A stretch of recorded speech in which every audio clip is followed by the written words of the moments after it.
Morning, Springville Senior Citizens. Today on our Watch It Wednesday series, I'm doing a special tribute for one of our community friends, and it is Nero Wolfe. And Nero Wolfe is a fictional character and a brilliantly oversized, eccentric armchair detective created in 1934 by the American mystery writer Rex Stout. Now, Wolfe was born in Montenegro and kept his past very murky. He lives in a luxurious brownstone on West 35th Street in New York City, and he is loath to leave his home for business or anything that would keep him from reading his books, tending to his orchids, or eating the gourmet meals prepared by his chef, who is Fritz Brenner. Now, Archie Goodwin, Wolfe's sharp-witted, dapper, young, confidential assistant with an eye for attractive women, narrates the case and does all the legwork for the detective genius. Now, the first appearance, Stout had published 33 novels and 41 novellas and short stories featuring Wolfe from 1934 to 1975, with most of them set in New York City. Now, the stories have been adapted for film, radio, and television, and of course on stage. Now, the movies came out, the little TV series came out in 1981. It, of course, was redone back in 2000 to 2001, where they made an actual TV series and had different seasons to it. Now, I'm going to show you a clip of the original TV series. It was supposed to be set for a 30-minute show, and he ended up doing 90-minute specials back in 1981, and this is the very first episode. It's called The Golden Spiders. So anytime you want to look at anything that I have talked about, of course, you can find it on YouTube or do a Google search.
What have you done to this?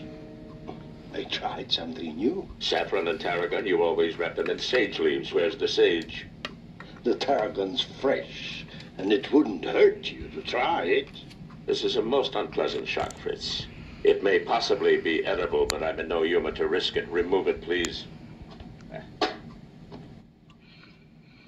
Bring me 4 coddled eggs and a piece of rye toast. He's going to punish me by eating eggs. Well, I'm off. I am having dinner with a dream girl, appropriately named Dawn. Dawn? Please, Archie, spare me the rest of the lurid details. I'll get it.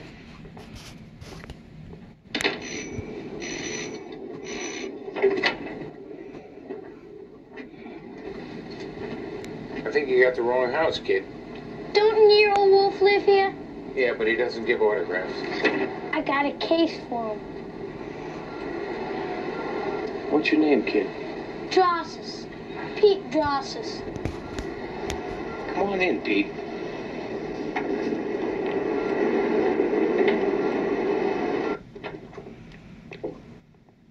This is Pete Drossos. Are you mad, Archie? In the dining room, I am about to have dinner. Eggs aren't dinner, but he wants to consult you about a case. In the meantime, if you'll excuse me, I really have to run.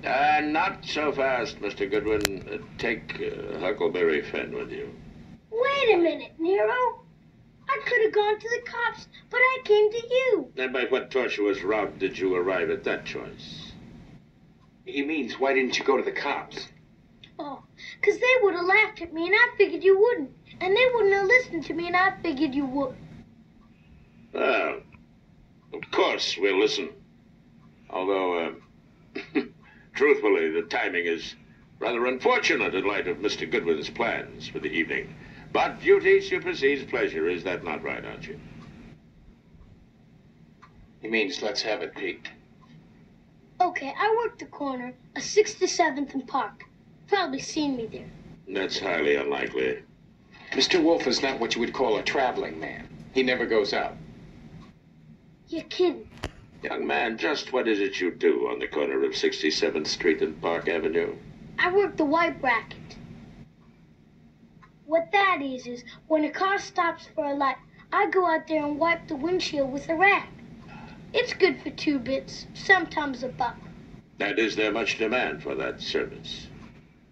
Well, most of the time all you get's dirty looks. Anyways, a couple hours ago, this great foreign job pulls up. 2 people. A guy sitting in front, streak of white in his hair, and this dynamite fox behind the wheel. Fox? You know, a woman? Oh, well, yes, of course. Well, she got this scratch down her face and these kind of weird earrings like gold spiders. And she's just moving her lips so the guy won't hear. And she's saying, scared like, help, police. Then the light changes and that's all, folks. Except for this.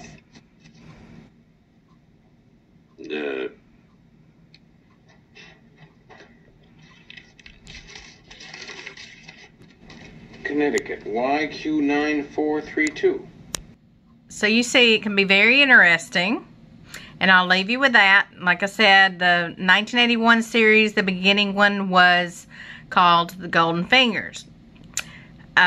This one is the actual series that came out in 2000 to 2001, as I was saying. And season 1, episode 1 is called The Doorbell Rang. And this is how it is played.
Since it was the deciding factor, I might as well begin by describing it.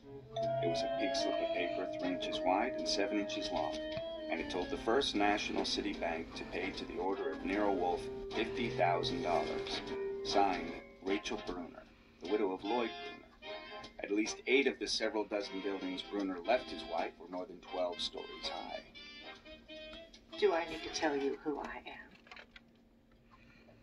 Mr. Goodwin named you, and I read newspapers. I know you do. I know a great deal about you. That's why I'm here.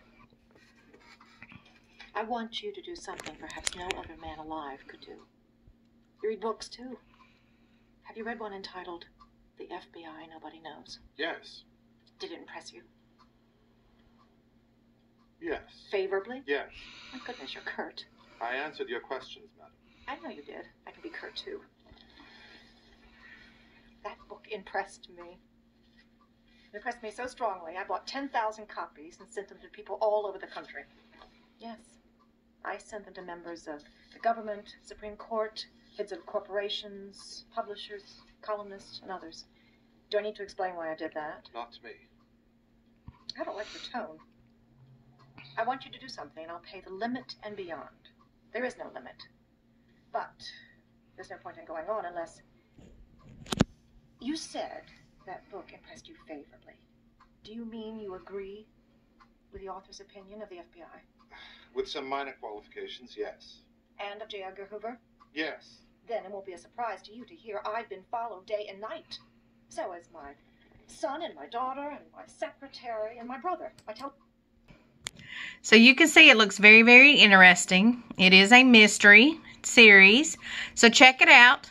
Nero Wolfe, Rex Stout, and I will see you next week on Watch It Wednesday when we discuss Murder, She Wrote.